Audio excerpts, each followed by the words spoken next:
जैसा कि कल हमने यूक्लिड विभाजन प्रमेय के 2-3 क्वेश्चन किए थे, तो आज हम इसी प्रणाली के आगे के क्वेश्चन करेंगे। तो आइए स्टार्ट करते हैं। कल हमने क्वेश्चन 1 कर लिए थे, एक एग्जाम्पल आपको दिया था करने के लिए। इसके अलावा क्वेश्चन 3 भी आपको दिया गया करने के लिए, बाकी है आज सेकंड क्वेश्चन करेंगे, फोर्थ करेंगे और फिफ्थ करेंगे। उससे पहले एक बार फिर से एक यूक्लिड विभाजन प्रमेय का एग्जाम्पल देते हैं। देखिए, मैं समझाना चाहूँगा, फिर उसके बाद करेंगे। जैसे एग्जाम्पल नंबर 4। इस एग्जाम्पल में बताया गया कि एक मिठाई विक्रेता के पास 420 काजू की बर्फियाँ और 130 बादाम की बर्फियाँ हैं। वह इन सभी की ढेरियाँ बनाना चाहता है कि प्रत्येक ढेरी में बर्फियों की संख्या समान रहे तथा ये ढेरियाँ बर्फी की परात में न्यूनतम स्थान घेरे। इस काम के लिए प्रत्येक ढेरी में कितनी बर्फियाँ रखी जाएगी। तो इसके लिए हमें न्यूनतम रखने के लिए हमें एक HCF ज्ञात करना होगा, क्योंकि न्यूनतम संख्या पूछ रहा है। तो एक जो लाइनें होगी उसके अंदर, मतलब एक जो रो होगी बर्फी की, उसके अंदर कितनी बर्फी आएगी वो हमें पता करनी है। तो उसके लिए हम HCF निकालना स्टार्ट करेंगे 420 और 130 का यूक्लिड विभाजन प्रमेय से।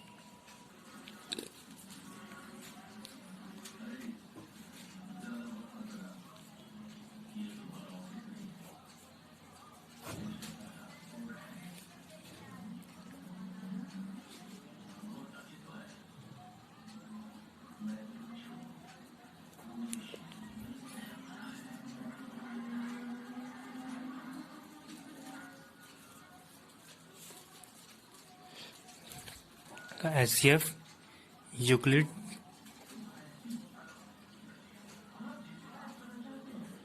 विभाजन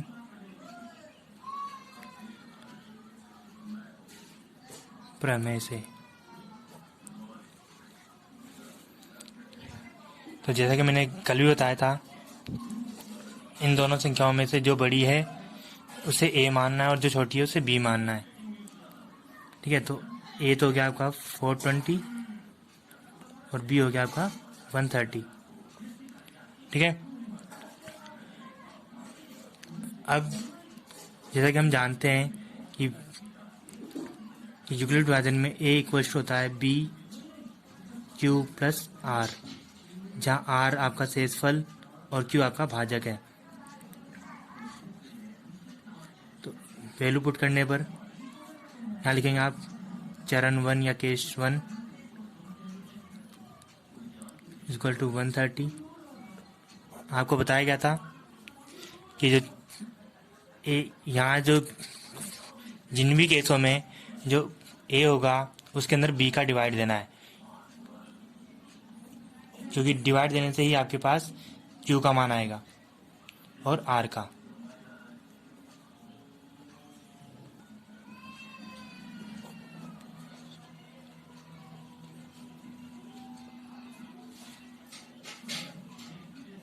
multiply 3 plus 30।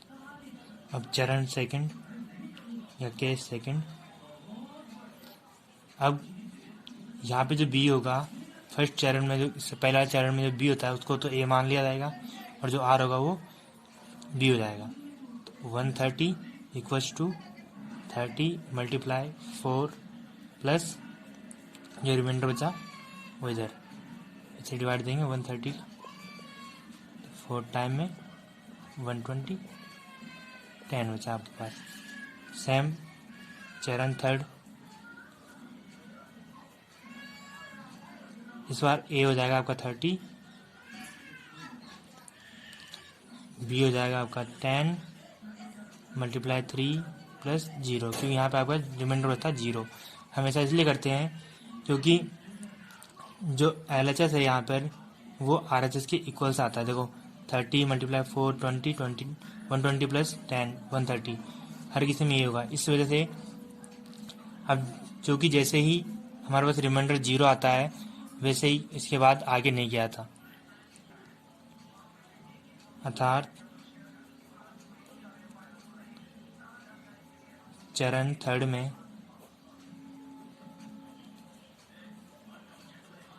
r equals to 0 प्राप्त हुआ है। अतः और इसमें b इक्वल्स टू 10 है, जो कि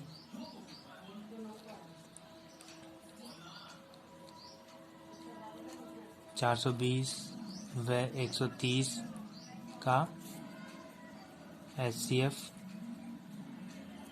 है। अतः प्रत्येक प्रकार की बर्फियों के लिए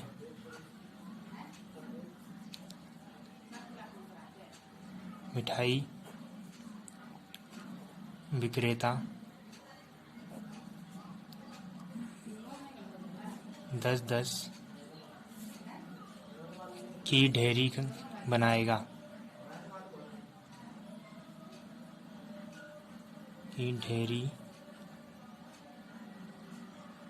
बना सकता है।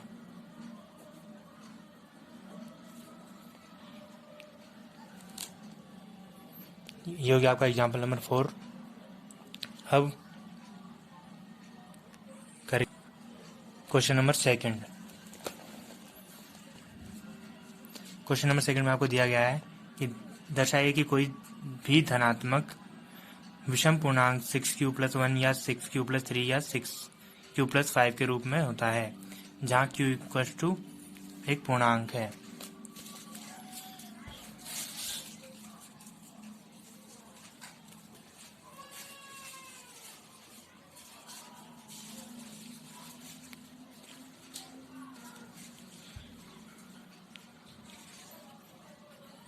जो कि आपको दिया गया है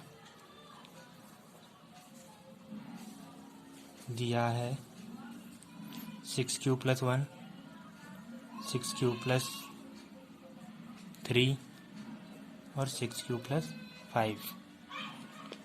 अब इनके अंदर जो q के साथ मल्टीप्लाई में है वो तो है आपका b, ठीक है। अगर आपका b 6 है तो जो आपका रिमाइंडर है r वो 0, 1, 2, 3, 4, 5 इनमें से कुछ भी हो सकता है, क्योंकि जिस हिसाब से आप q की वैल्यू रखोगे उस हिसाब से इनके रिमाइंडर्स आएंगे, ठीक है। आपको ये सिद्ध करना है इसमें कि ये जो 3 इक्वेशन वर्ड्स है इनको आपको धनात्मक विषम पूर्णांक बताना है। तो आइए केस लगाते हैं। चरण फर्स्ट, यदि r इक्वल्स टू 0 हो तो ये किसके इक्वल्स होगा 6q+0, a equals to 6q, equation number 1।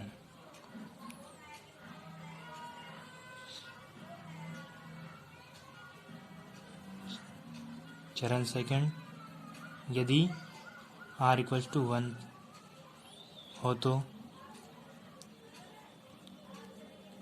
a equals to 6q+1, question number 2। चरण थर्ड, यदि r इक्वल्स टू 2 हो तो a equals to 6q+2, question number third. चरण फोर्थ, यदि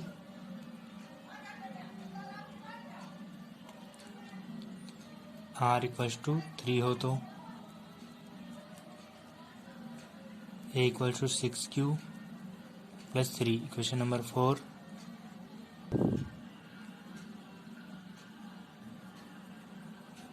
चरण फिफ्थ, यदि r इक्वल्स टू 4 हो तो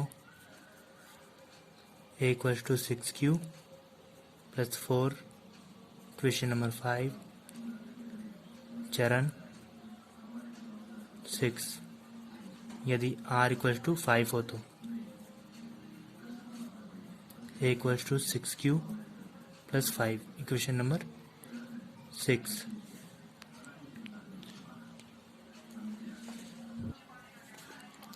जैसा कि अब आपको दिख रहा है यहाँ पर कि जो equation number first, third and fifth में, इसके अंदर रिमाइंडर हमारे पास एक सम धनात्मक पूर्णांक है। तो अगर हम किसी भी संख्या में सम धनात्मक पूर्णांक जोड़ते हैं तो सम ही आता है, मतलब ये 3 तो नहीं आएंगे, बाकी जो बचे। और साथ ही साथ आपका ये होगा कि अगर किसी भी संख्या को किसी सम संख्या से मल्टीप्लाई करते हैं, चाहे वो सम हो या विषम हो, अगर उस संख्या को किसी सम संख्या से मल्टीप्लाई करेंगे तो जो गुणनफल होगा वो हमारे पास एक सम संख्या ही आएगा। इस हिसाब से जो आपका 6q है हर जगह पे, उसकी वैल्यू एक सम होगी। अगर आप इसमें कोई सम संख्या जोड़ोगे तो सम आंसर सम आएगा, अगर विषम जोड़ोगे तो विषम आएगा। इसलिए जो समीकरण नंबर 2, 4 और 6 है, ये एक विषम पूर्णांक होगा, जो कि हमें सिद्ध करना था। क्योंकि समीकरण 2,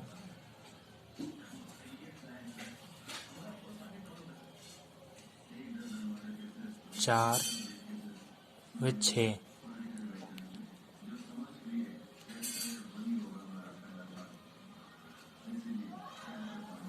एक विषम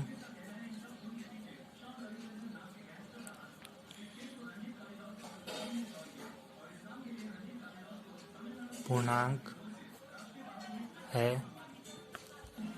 इसलिए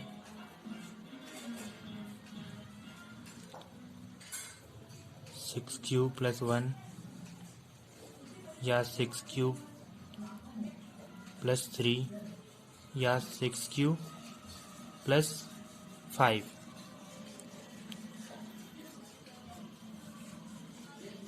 जहाँ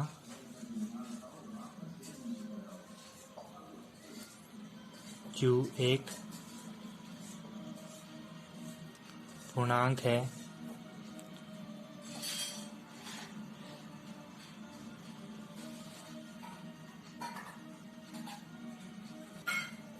ये सभी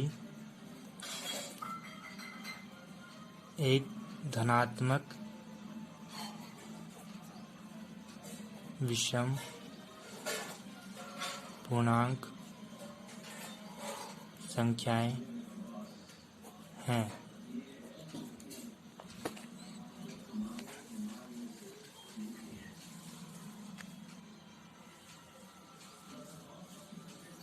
ये हो गया आपका क्वेश्चन नंबर 2।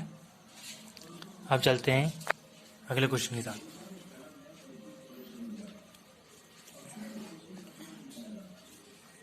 क्योंकि क्वेश्चन नंबर 3 मैंने आपको कल करने के लिए दिया था, तो आई थिंक आपने कर लिया होगा। हम करेंगे क्वेश्चन नंबर 4। तो चलिए क्वेश्चन नंबर 4 करते हैं। इसमें दिया हुआ है कि यूक्लिड विभाजन प्रमेय का प्रयोग करते हुए दर्शाइए कि किसी धनात्मक पूर्णांक का वर्ग किसी पूर्णांक m के लिए 3m या 3m प्लस 1 के रूप में होता है। आपको यहाँ पे एग्जाम्पल समझाया भी गया है संकेत दे करके। ठीक है, चलो हम करते हैं अब क्वेश्चन नंबर 4। माना कि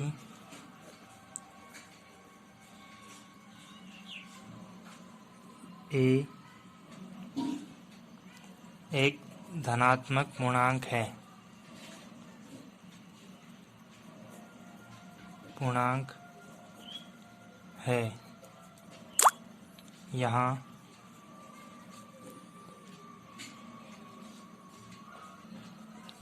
यहाँ b इक्वल्स टू 3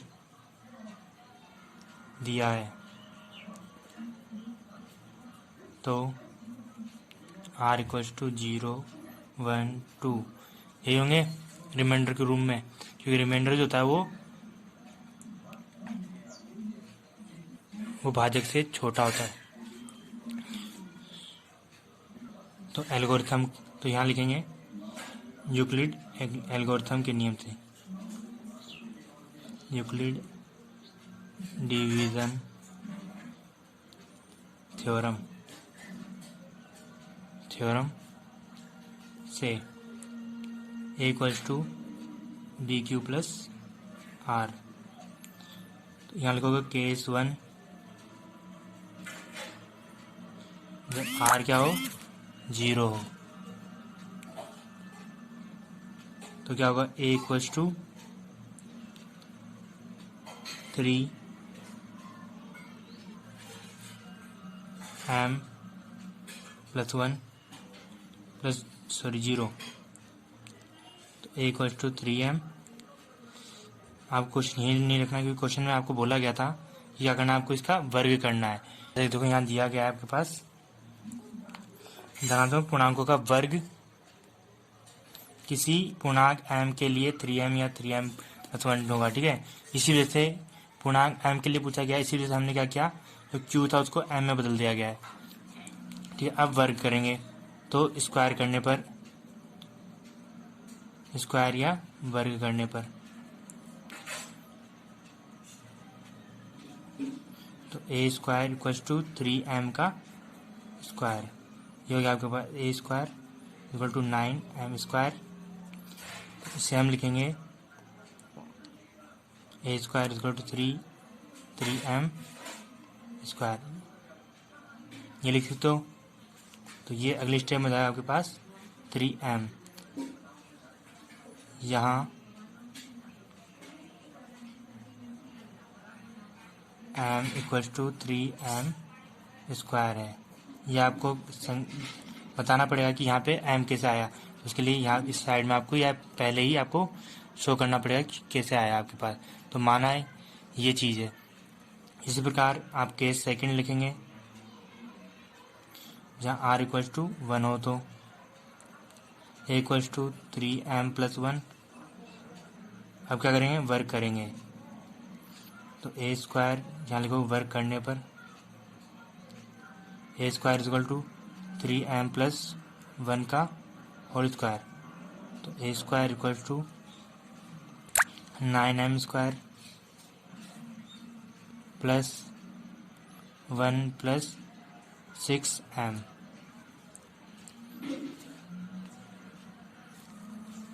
अब यहाँ ए स्क्वायर इक्वल्स टू जो अलग अलग थे उनको सबको एक लिखना है। तो 9m स्क्वायर प्लस m वालों को पहले ले लिया और बाकी को अलग।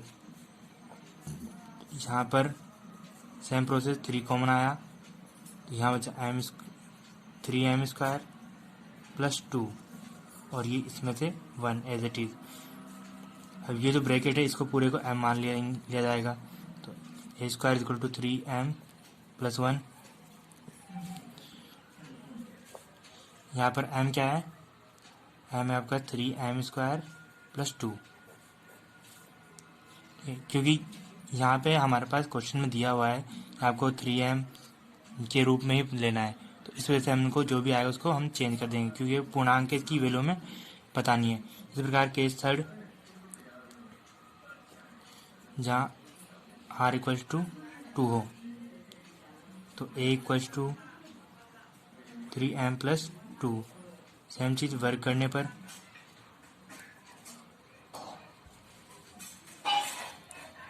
ए square equal to 3m plus 2 का होल स्क्वायर। तो A square equal to 9m square plus 4 plus 12m। इसमें दोबारा से एक बार करेंगे हम m वालों को एक जगह पर बाकी को अलग जगह प्लस 12m। और ये जो 4 इसे हम क्या ऐसे लिख सकते हैं 3 प्लस 1 लिख सकते हैं ए स्क्वायर। अब क्या करें, इन पूरे में से 3 को कॉमन ले लिया जाएगा। तो 3 यहाँ 3m square plus 4m plus 1 plus ये आपका एच बार। अब इस पूरे ब्रैकेट को दोबारा से क्या मान लिया जाएगा, एम मान लिया जाएगा। तो ये हो गया A square equal to 3m plus 1।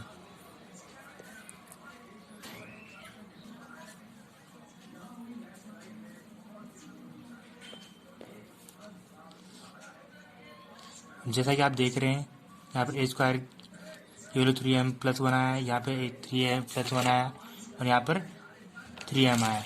तो अर्थात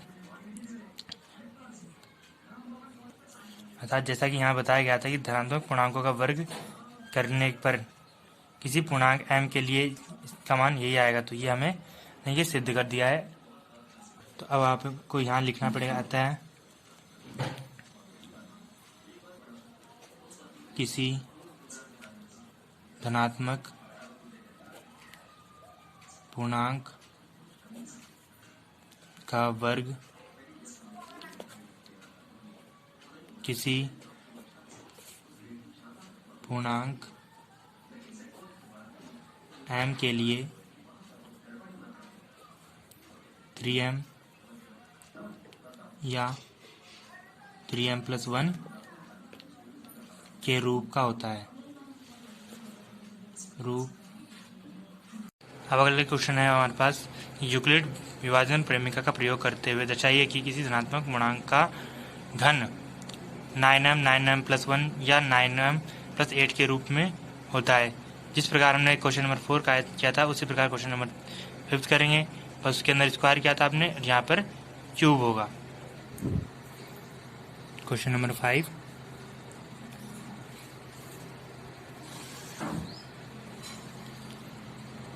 माना कि ए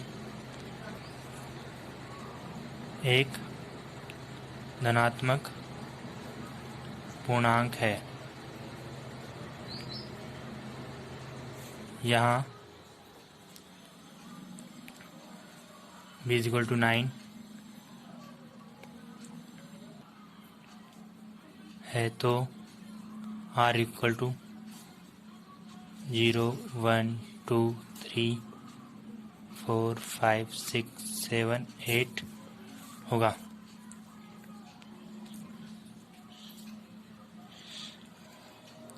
अगर आपके पास इतनी बड़ी डिजिट होगी तो आपको इतने सारे केस नहीं निकाल लेंगे। आप सिर्फ 2 या 3 के ज़रिए ही निकाल करके आगे बढ़ सकते हो। मतलब आपको 2 या 3 केस निकाल करके अगर आपका आंसर आ जाता है तो आप छोड़ सकते हो, वहीं पर आपको पूरा करने की ज़रूरत नहीं होगी। तो यहाँ लिखेंगे यूक्लिड डिवीज़न मेथड से।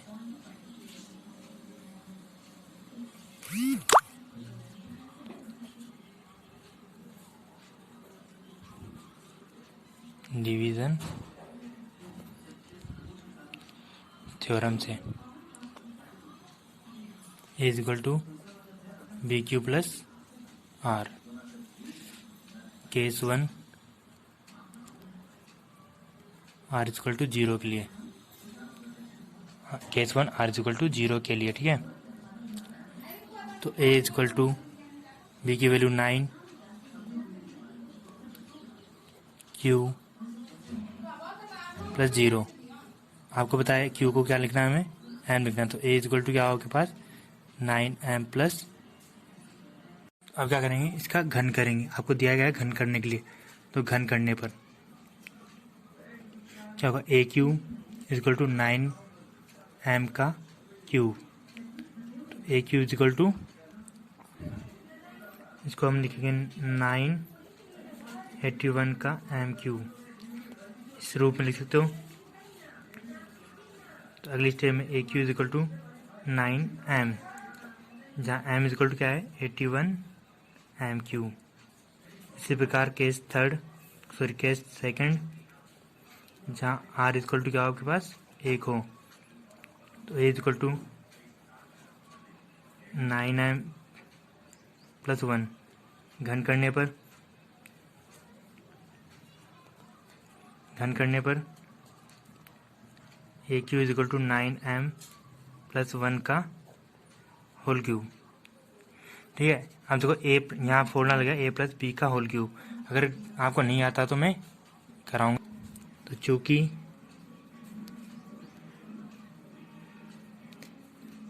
जो कि a प्लस बी का होल क्यूब का फॉर्मूला होता है आपके पास A cube plus B cube plus 3a² b plus 3ab²। ठीक है, तो इस फॉर्मूले के अंदर हम इसकी वैल्यू पुट करेंगे इस चीज़ की। तो A cube is equal to 9 into में 81 m का क्यूब प्लस 1 का क्यूब 1 प्लस 381 m² और 1 लिखोगे तो मल्टीप्लाई में सेम आएगा plus 3 into 9m plus 1 multiply 1। ये हो गया हमारे पास ए क्यू इक्वल टू, इन तीनों में से 9 कॉमन ले लेंगे तो 981 m क्यूब प्लस यहाँ से 9 कॉमन लिया तो यहाँ 9 बचा और यहाँ पे 3 तो 27 m² प्लस 3m क्यों यहाँ से क्या किया 9 कॉमन लिया तो ये m इससे मल्टीप्लाई हो गया। अब जो ब्रैकेट में है इस पूरे को क्या मानेंगे हम m, तो A Q equal to 9m और ये 1 एज इट इज। यहाँ पर m क्या है, m है हमारे पास 81 m cube plus 27 m² plus 3m, यह हमारा m।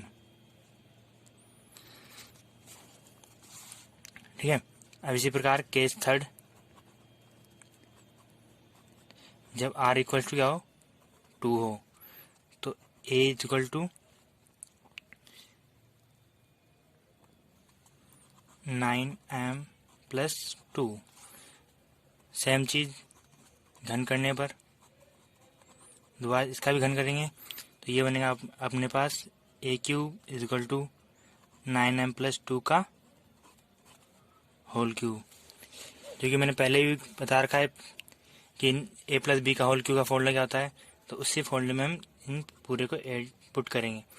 इसका a का क्यूब मतलब 9 मल्टीप्लाई में 81 m क्यूब, मतलब a 9 क्यूब है तो ये स्क्वायर हो गया और ये 9 तो क्यूब बन गया is it is, plus b का क्यूब 2 का cube 8 plus 3a² b plus 3ab²।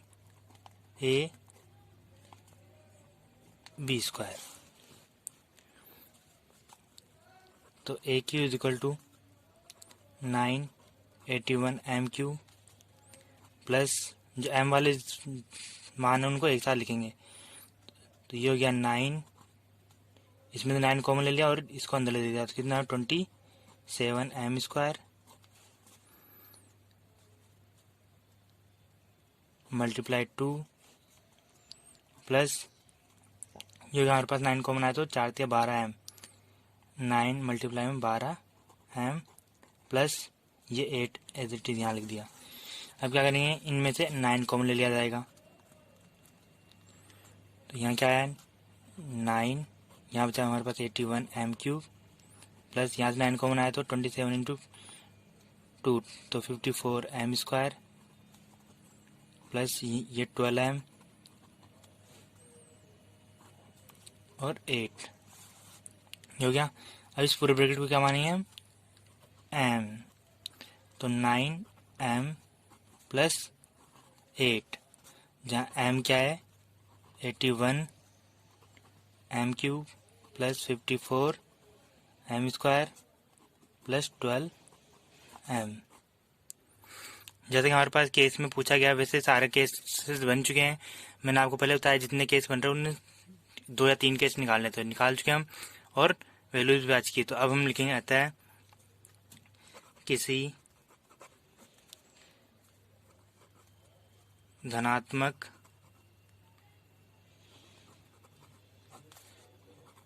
पूर्णांक संख्या m के लिए ये उसका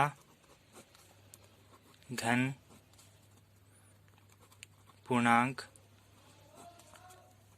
9m 9m+1 या 9m+8 के रूप में होता है।